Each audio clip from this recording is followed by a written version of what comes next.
So if you know my channel at all, you would follow that last week. I wrote that real estate is so unpredictable that prediction videos are really worthless. And yet here I am making predictions for 2024. And I'll say there's two differences in my predictions and the other predictions you'll see. Number one is I do have a crystal ball. If you look over my shoulder, right there is my crystal ball. It doesn't really work, but I have a crystal ball. But more than that, my predictions are really unpredictions. I'll explain what that means in just a second. Before we get into that, though, let's take a look at the market and see where we are, and then we'll talk about the market and where we're headed. So I would say in any economy, or actually the fundamentals of economics are, any economy, you have two factors, supply and demand. Supply would be inventory, how many houses are available for sale. And demand would be determined by how many people want to buy a house, which is really driven by the interest rates. So let's take a look at first the interest rates.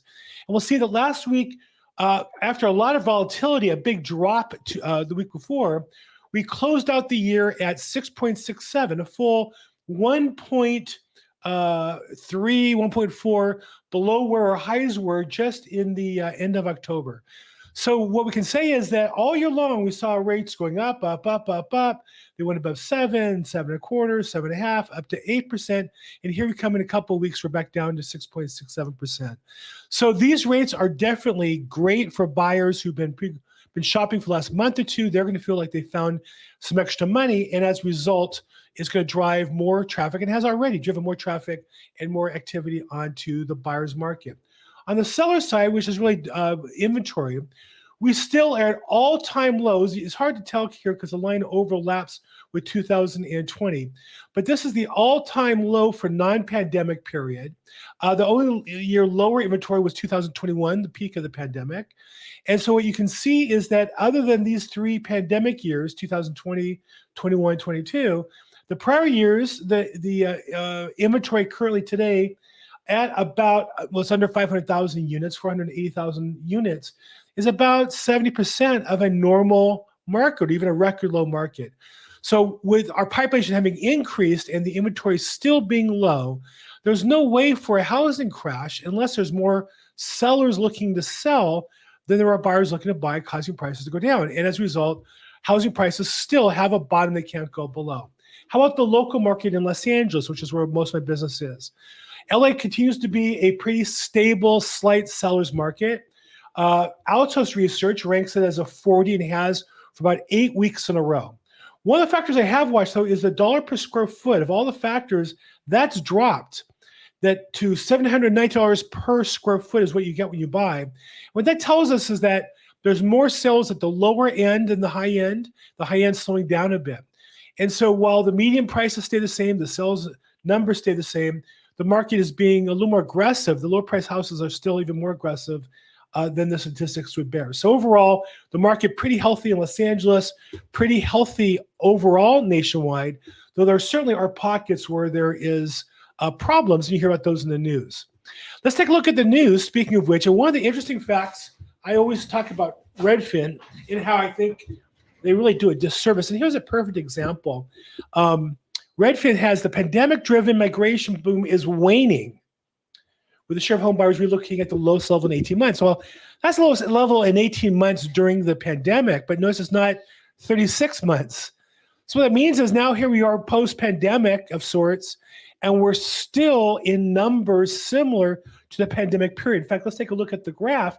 You'll see that, yes, we're down below where we were a few months ago, maybe 6 months ago, but still at 23%, this is an all-time high migration of people moving, of those who moving to another state. You can see the pre-pandemic, the number was at 18%. So we have about a 33% increase in migration patterns, meaning all this says is that more Americans are moving out of state by 33% more than ever before. And while that trend was increasing over time, that's a tremendous jump. Now, is this downwind graph going to continue? Hard to say, but where we are right now, we do know that more people are migrating than any time other than the pandemic by about 33%. And I think, again, Redfin, the title is to mislead you, thinking, well, everything's fine. There's no reason to worry. Everything looks good. Don't worry that your city, people, your neighbors and friends are leaving your city. It's okay. But it isn't okay. And those of us who live in Los Angeles, for example, it's a problem. Take a look at the top metros, and this is, I'm not really proud of Los Angeles, but here we are, number one. We're number one in terms of out-migration, 26,000 people left. We passed up San Francisco. Last year, we're at 30,000 versus 32. Now we're at 26, over there 25. So we're beating San Francisco as the city that most people like to move out from. And you can see the destination most people go from LA is to Las Vegas.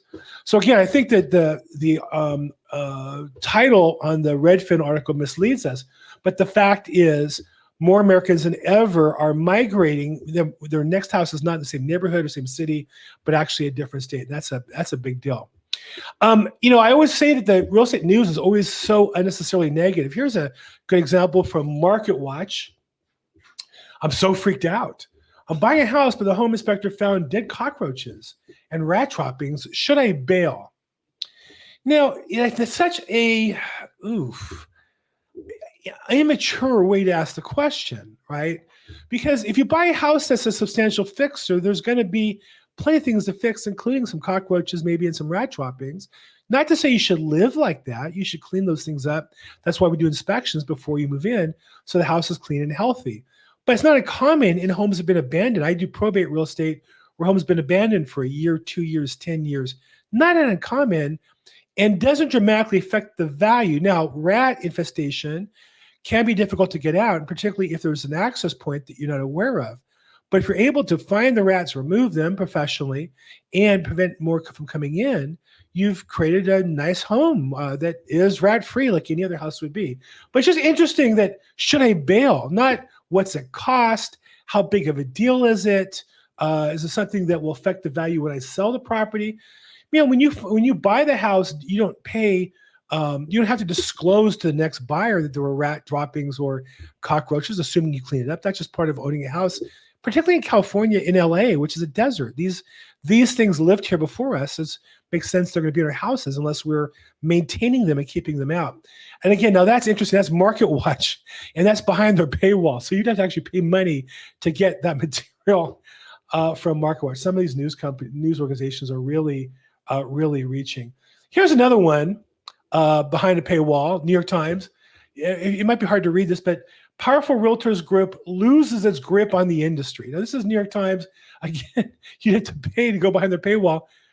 Realtors have a grip on the industry. About 92% of homes are sold through realtors, through members of the National Association of Realtors.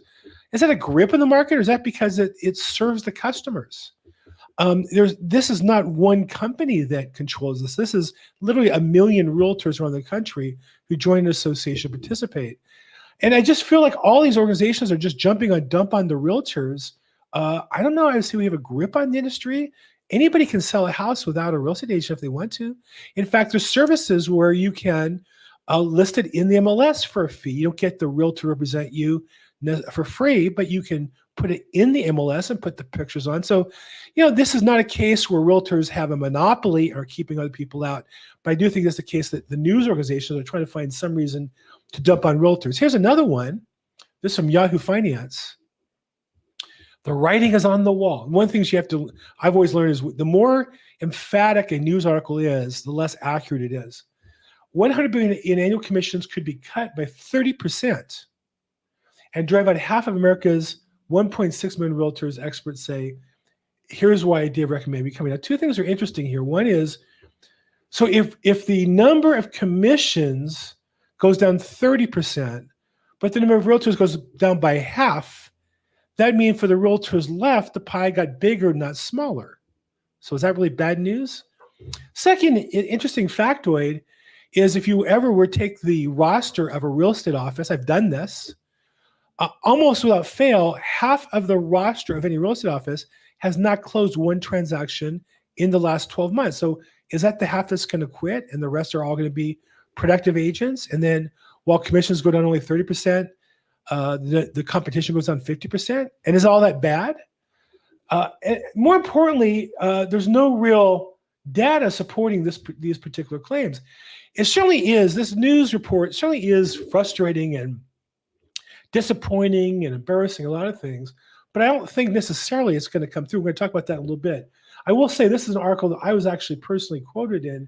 If you read through it, you'll see here, Bill Gross, self-employed real estate broker associate in California. I'm actually quoted in the article, not documenting what they're claiming. I'm just saying the lawsuit is a gut punch for realtors because it's something we have to explain and our brokers have to spend a lot of time on. I don't think it serves anybody. I think the whole thing is just a big waste of time. And on that subject, I find that the real estate news is just gleeful at the prospect of this lawsuit, partially because they can have something to talk about all year long. Here's an article on the piling on category. As real estate commission lawsuits rise, consumer attorneys seek case consolidation. What this really means is there's copycat lawsuits that were filed in other states. This famous lawsuit about real estate commissions was filed in Missouri. And for some reason, I still don't understand why the jury found against the realtor organizations, though it has a long way to go before it becomes settled and affects our business. But of course, attorneys around the country, being in many cases the ambulance chases they are, file lawsuits in every jurisdiction and then say, oh, by the way, we want our lawsuit to be adjudicated in Missouri in the same case. Why? Because they already won in Missouri. So it's like saying, well, we don't want to have to adjudicate whether it's right or wrong. We just want the money split up. We want our pie are predetermined. So of course they're going to move to consolidate. And the article doesn't really explain that it has nothing to do with the merits of the case. It really has to do with the fact that so far it's been found for the plaintiffs, and so these people are falling on as a standard practice in these kinds of lawsuits. So again, this whole thing is just the legal industry at its worst time.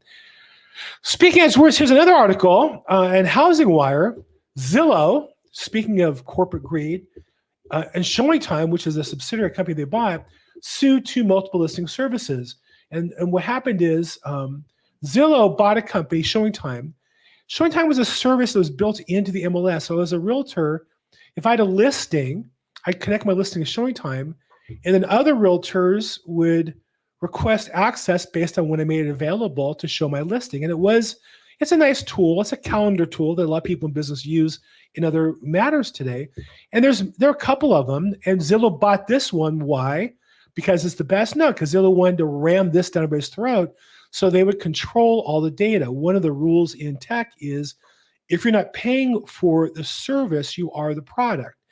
And so Zillow was not going to charge for the showing time, but that way they had every agent who was showing property, every agent who had listing property. They had the buyer's name, phone number, email address. And obviously, what are they going to do with that? They're going to sell that and use that to send you texts, emails you don't want. And more importantly, to use the power of their platform to force you to use this other product, which normally used to be called monopolies, but in today's economy, that's just called corporate greed. And so Zillow is suing to force their hand on these two individual MLSs. And I think overall, this just shows the continued reasons why Zillow and Redfin and these big corporations should be looked on with a lot of skepticism, because they all sound great. The news makes them all sound like heroes. Why? Because Zillow and Redfin advertise in these news organizations. So those are just their customers and they're going to make them look good. But in reality, customers, these are companies that typically don't pay taxes, destroy other competitors who've been in the market, and don't provide a better service. Showing Time is no better than the service. My MLS doesn't use Showing Time. They did, and they dropped it when Zillow bought it because realtors like me didn't want to use them. But their product wasn't better. The new product that we have is the same or a little better. It's a competitive market like everything else. Okay, I promise my predictions for 2024, but my predictions, I think you'll find all four of these are really unpredictions. So let's get to that. As I mentioned, unlike other predictions, I have a crystal ball right there if you look at it over my shoulder, and I consulted it carefully, didn't give me any answers. But what I'm going to tell you is I think these are predictions I see in the marketplace predicted one way or the other. I'm going to tell you the prediction is going to be nothing's really going to happen of significance. So let's go number one, Redfin. Redfin will not revolutionize the industry as it's promised to do. Redfin will not become profitable. Redfin will not affect the industry. They will continue to decline in importance slowly over time until they go out of business. They've never made a profit. It's been all hype. They've done nothing but insult realtors from day one. Now their new strategy is to work with realtors. and to buy other companies to force overpriced products on their customers. And I covered this in a video I did recently called 7 Reasons I Hate Zillow and You Should Too. And we're actually starting a new podcast on these corporate greed-focused entities that I think are destroying our economy, and Redfin is just one of those. So again, my prediction for Redfin is they're not going to be profitable as they promised to be. They're not going to revolutionize the industry. They're just going to be a walking zombie in the marketplace, doing what they're doing, slowly but surely declining until eventually they'll be out of business. That's my prediction number 1. Prediction number 2 for 2024 is that commission litigation that has been in the headlines nonstop since it happened in Missouri will be a non-factor, certainly in 2024, and I'm going to say going forward. I just can't believe that a case in Missouri tried by one jury and one judge can completely reorganize the entire residential real estate industry in America.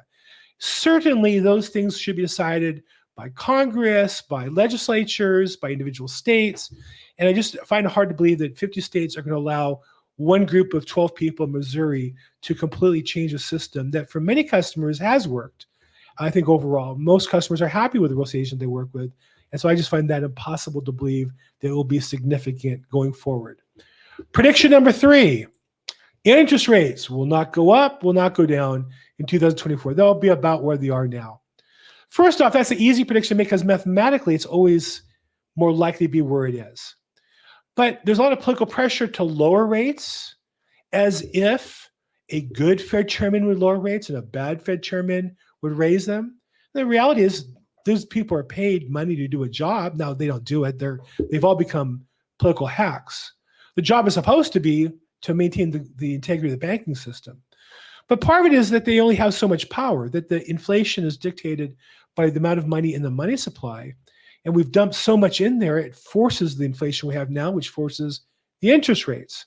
And even if the Fed could wave a magic wand and they lower their rates, they know the economy has so much money, it will force them to retreat and put them back up. They're really more of a trailing indicator than a heading indicator. Will rates go up a lot next year? I don't know. I don't see the same demand to spend money that we did this last year or two. It seems that there's been a little bit of sanity on the fiscal spending side, maybe I'm being optimistic there. But absent a pandemic of sorts, I don't see that happening again. So my prediction is rates today are at 6.67, and a year from now, we'll see them closer to 6.67 than anything else. Okay, and my 4th and final prediction for 2024 is home sales will not vary dramatically from this year. The housing stock's not going to change. There'll be new home builders will build new houses, but not that many. And the challenge is going to be that homeowners who have low interest rates aren't going to give those up. There are ways to buy a house, even if you have a low mortgage, take advantage of it on your new purchase. And I can talk to you about that.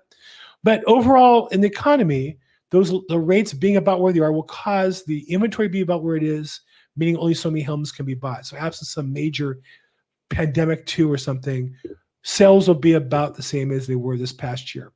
Okay, those are my predictions. What do you think? Am I being too conservative? Am I being too aggressive? Do you doubt the crystal ball? More importantly, what's the right strategy for you? You're looking to buy, you're looking to sell.